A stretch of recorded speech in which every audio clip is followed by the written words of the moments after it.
इसमें नई बात क्या है? हर सेशन में, हर सत्र में आप यही देख रहे हैं। मैम राहुल अब गांधी तो और ज्यादा कर रहे हैं पहले से। मैम राहुल गांधी जी ने कहा कि उनको बिल्कुल भी बोलने नहीं दिया जा रहा। उन्होंने ओम बिरला जी को लेटर भी लिखा है, तो उस पर क्या कहेंगे? मैं बिल्कुल सहमत हूं उनसे। क्या कर रहे हैं? एक पब्लिश सोर्स से कोट कर रहे हैं। कल तो उन्होंने ऑथेंटिकेट भी किया उसको, तो बोलने में क्या हर्ज है? ये लोग जब भी भाषण देते हैं तो किसी किताब से कोट करते हैं, चाहे वो कभी संजय बारू जी को भी कोट किया है प्राइम मिनिस्टर जी ने, तो कभी मैगजीन का आर्टिकल, कभी किताब से, कभी रिपोर्ट से। तो as long as it's a published source it's okay.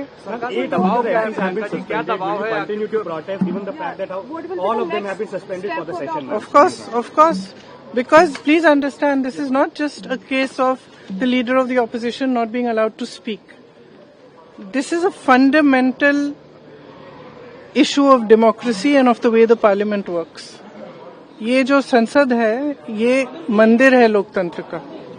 इसमें पूरे देश की आस्था है। देश का एक एक नागरिक इसमें आस्था रखता है। किस चीज में आस्था? लोकतंत्र में आस्था। लोकतंत्र का मतलब क्या है?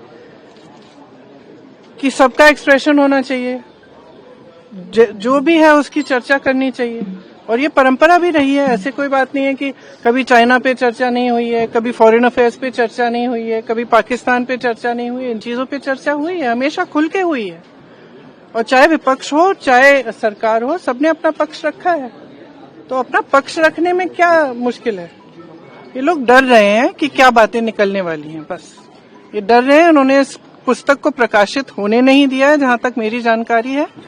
इस पुस्तक में ऐसी चीजें लिखी हैं जो दिखाती हैं कि प्रधानमंत्री जी का क्राइसिस के समय, जब चीन की सेना हमारे बॉर्डर पे थी, क्राइसिस के समय हमारी जो टॉप लीडरशिप है, हमारे प्रधानमंत्री जी, हमारे गृह मंत्री जी, हमारे रक्षा मंत्री जी का क्या रिएक्शन रहा, उन्होंने क्या कहा, क्या नहीं किया और कैसे किया।